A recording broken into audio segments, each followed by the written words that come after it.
Les glucides complexes, par exemple, sont contenus en grande quantité dans la catégorie d'aliments appelés féculents, par exemple de la farine,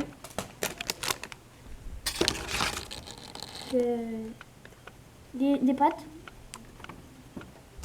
de la purée. Si on avait un microscope assez puissant, on pourrait voir les glucides complexes. Cela ressemblerait à ce genre de molécules. Que du gris. Déjà dans la bouche, la mastication et les enzymes de la salive commencent à casser les molécules.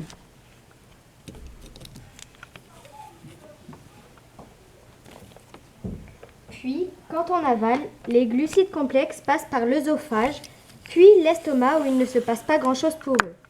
Une fois dans l'intestin grêle, le sucre du pancréas contient des enzymes qui vont à nouveau casser les grandes molécules en plus petites, les amylases.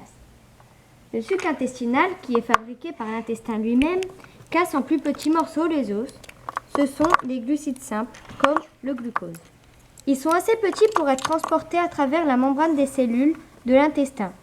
Les os se retrouvent dans le sang.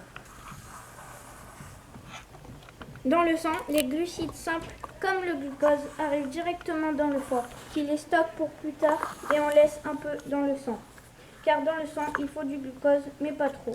Dans les cellules, le glucose est utilisé dans les mitochondries pour fournir de l'énergie à l'intérieur de la cellule. Par exemple, quand on fait du sport, les cellules musculaires utilisent beaucoup de glucose.